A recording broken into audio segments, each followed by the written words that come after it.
अब इसी पे जब समाचार आए कि फाइनली अरेस्ट हो गया तो शुभेंदु अधिकारी ने बयान दिया। उन्होंने कहा कि ये गिरफ्तारी जो है बंगाल पुलिस और शेख शाहजहां के बीच एक अंडरस्टैंडिंग के तहत हुई है कि हम आपके ऊपर चार्जेस संभवतः उस तरह के नहीं लगाएंगे, ईडी वाला केस है, उसमें आपको उपस्थित होना पड़ेगा। तो आपको भी पता होगा कि इस तरह के जो माफिया होते हैं, जो स्टेट स्पॉन्सर्ड या उसके प्रोटेक्शन में काम करते हैं, वो जेल भी जाते हैं तो बड़े ही आनंद में रहते हैं। टीएमसी का बूथ प्रेसिडेंट पे यह बोल रहा है कि टीएमसी के विरोध में जो भी मत डालने जाते थे उसको स्पष्ट रूप से धमकाता। तो ये एक टेरर का रेजिम तो लंबे समय से बंगाल में चर्चा में आता रहा है। एक नेता है टीएमसी का, वो बोल रहा है कि सेंट्रल एजेंसी तो आएगी, ये चुनाव करवाएगी और उसके बाद वो चली जाएगी, तुम लोग कहां जाओगे। 1 मार्च से संभवतः सीए आने वाला है, यानी कल से बंगाल में यदि सीए इम्प्लीमेंट होता है और उसका प्रयोग करके जो इलीगल्स है उनको निकाला जाए तो ये बंगाल के हिंदुओं के लिए ये राम जन्मभूमि के प्राण प्रतिष्ठा जैसा एक युगांतकारी परिवर्तन जो है वो आ सकता है। अब पहली बार लग रहा है कि ममता बनर्जी बैकफुट पे है।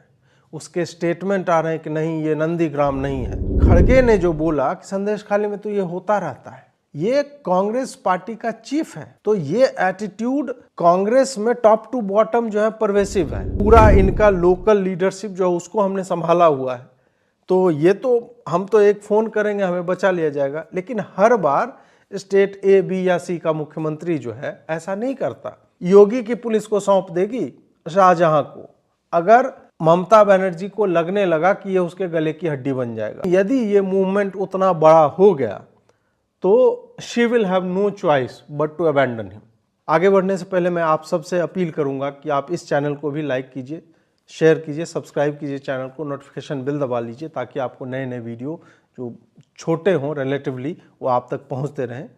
आइए आरंभ करते हैं। नमस्कार दोस्तों, आज हम चर्चा करने जा रहे हैं संदेश खाली के ऊपर, जहां सुबह सुबह समाचार आए कि शेख शाहजहां अंततः बंदी बना लिया गया। उसे बंगाल पुलिस ने गिरफ्तार कर लिया है, लेकिन इसमें एक कैच है। गिरफ्तार वो इसलिए नहीं हुआ है कि उसके अपराध जो संदेश खाली में महिलाएं जो उसके ऊपर डाल रही है कि वो बलात्कार का इंस्टीट्यूशनलाइजेशन हो रहा था वहाँ पे, उसके गुर्गे जो थे, चाहे उत्तम सरदार हो और बाकी लोग भी हैं, कोई विनय सरदार करके है, शंकर सरदार है, रंजन मंडल करके है, ये सारे लोग जो है वो रेप का पूरा एक चला रहे थे। और बार बार मैं इस पे चर्चा जो है नहीं भी करना चाहता क्योंकि ये इतनी बात भयावह है और कहीं ना कहीं हमारे चर्चा के बाद जो अब लोगों को पता चल चुकी है। उसके अलावा पॉलिटिकल किलिंग्स करवाना, उसका भी आरोप लगा है। शेख शाहजहां वही व्यक्ति है जिसने 9 लोगों को, जिसके ऊपर यह आरोप लगा था कि 9 लोगों की उसने हत्या की है पोस्ट पोल वायलेंस में। उसके बाद वो फरार चल रहा था, उसकी गिरफ्तारी नहीं हो पा रही थी। उसके बाद फिर फाइनली जब बंगाल पुलिस ने गिरफ्तार किया तो कहा जाता है कथित तौर पे कि ऊपर से फ़ोन आया कि भाई इसको छोड़ दो। उसके बाद वो पूरा का पूरा मामला जो है सीआईडी बंगाल ने उठाया और कुछ ही दिनों में मामला बता दिया गया कि भाई इसमें शेख शाहजहां का कोई हाथ नहीं है। वो बचकर निकल गया और उसका आबाद आपराधिक साम्राज्य जो है वो चलता रहा। फिर जो है जनवरी में ईडी उसे अरेस्ट करने गई, उसके बाद ईडी की टीम पे पथराव हुआ। ईडी की टीम पे जब पथराव हुआ उसके बाद सेंट्रल एजेंसीज ने कलकत्ता हाईकोर्ट का रुख किया था और ये सब कुछ जब तक चलता रहा वो व्यक्ति इधर उधर घूमता रहा, उसके लोग रेप बलात्कार ये सब वो करते रहे। और अंततः जब कलकत्ता हाईकोर्ट ने फटकार लगाई, बोला कि हमने भाई उसके अरेस्ट पे कोई रोक नहीं लगाया है, अगर उस पर कोई दूसरे चार्जेज लगे हुए हैं, ईडी के कार्रवाई पे या उस पे हमने रोक लगाई है, अरेस्ट पर नहीं है, तो अब चाहे सीबीआई हो, बंगाल पुलिस हो या ईडी हो, उसको गिरफ्तार अभी भी कर सकती है। जब यह कहा गया तो 2 दिनों के भीतर जो है बंगाल पुलिस ने उसको गिरफ्तार कर लिया। और गिरफ्तारी के बाद बंगाल पुलिस के स्टेटमेंट जब आप पढ़ेंगे जो उनके डीजीपी ने दिए हैं तो वो वहाँ पे बता रहे हैं कि भाई गिरफ्तारी हुई है, उस ईडी के टीम पे जो पथराव और ये सब हुआ था उसके चार्जेज लगे हैं। संदेश खाली में जो हत्या, लूट, बलात्कार और चाइल्ड ट्रैफिकिंग और तरह तरह के उस पे जो आरोप उसके और उसके गुर्गों पे लगते रहे, उसके लिए उसकी गिरफ्तारी नहीं हुई। हालांकि उसका डीजीपी ने दूसरा एक एक्सप्लेनेशन भी दिया है कि वो 2-2, 3-3 वर्ष पुराने अपराध जो है आरोप लगाए गए हैं और उसकी छानबीन करने में प्राथमिक जांच करके कुछ एविडेंस इकट्ठा करने में उसमें थोड़ा समय लगेगा और उसके बाद वो चार्जेस फ्रेम किए जाएंगे। अब इसी पे जब समाचार आए कि फाइनली अरेस्ट हो गया तो शुभेंदु अधिकारी ने मतलब इस पे बयान दिया कि एक्चुअल में क्या हुआ। कथित तौर पे, मैं ये क्लेम नहीं कर रहा हूँ कि शुभेंदु अधिकारी जो बोल रहे हैं वही सत्य है। उन्होंने कहा कि ये गिरफ्तारी जो है बंगाल पुलिस और शेख शाहजहां के बीच एक अंडरस्टैंडिंग के तहत हुई है कि हम आपके ऊपर चार्जेस संभवतः उस तरह के नहीं लगाएंगे, ईडी वाला केस है, उसमें आपको उपस्थित होना पड़ेगा।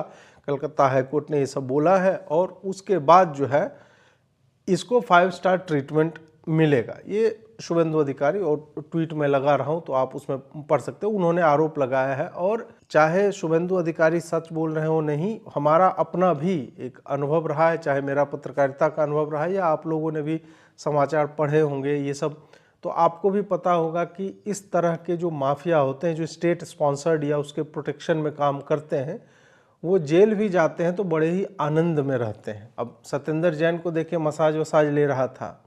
अतीक अहमद हो, मुख्तार अंसारी, जब तक भाजपा की सत्ता नहीं आई तब तक आप देखिए कि इन लोगों की मतलब एक तो गिरफ्तार होते नहीं थे, होते भी थे तो जेल के भीतर से बंद होकर पूरा माफिया साम्राज्य चलाते थे।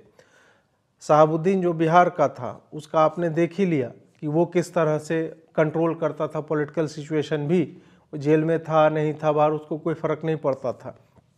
तो शेख शाहजहां पे भी जो इस तरह के आरोप शुभेंदु अधिकारी लगा रहे, तो हम उस कंटेक्स्ट में यदि देखें तो संभव है कि इस तरह की डील्स होती हैं। यह कोई नई बात नहीं है कि वहाँ पे ना हुआ हो या हुआ भी हो तो कोई, मुझे नहीं लगता कि हमें इसको एक सिरे से नकार ही देना चाहिए। आप लोगों से केवल यही आग्रह है कि इस पे लिखना बोलना बंद मत कीजिए। संदेश खाली की महिलाओं को न्याय नहीं मिला है, न्याय मिलते मिलते लंबा समय लग जाएगा, लेकिन कम से कम शाहजहां जो है उसकी चार्जशीट में वो धाराएं जोड़ी जाएं जिसमें उस पर बलात्कार के आरोप हैं, क्रिमिनल कॉन्स्पिरेसी, बलात्कार को फैसिलिटेट करना, पॉलिटिकल किलिंग्स के आरोप हैं, हत्या के आरोप हैं, लैंड ग्रैबिंग के आरोप हैं। ये सब के कम से कम धाराएं उस पर जुड़े। बाद में न्याय हो नहीं हो, मतलब न्यायिक प्रक्रिया से, वो तो एक लंबा प्रोसेस है, लेकिन जब तक इनिशियल फेज भी ये सर्टेन ना हो जाए कि इसके ऊपर ये सब लगा है, तब तक आपको चुप नहीं बैठना है। हम जनता, हमारे कोई पॉलिटिकल एफिलिएशंस नहीं है, हमें वहाँ की बहू बेटियों की आवाज़ बननी ही होगी। उनके पास जो है वो कर रहे हैं, वो घर से लाठी डंडा झाड़ू लेकर के निकल रहे हैं और घेर रहे हैं एक एक ऐसे माफिया को।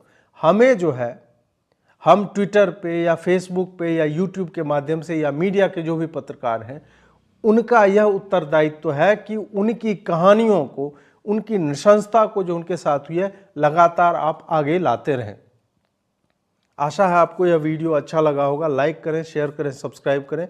जुड़ने के लिए बहुत बहुत आभार। नमस्कार।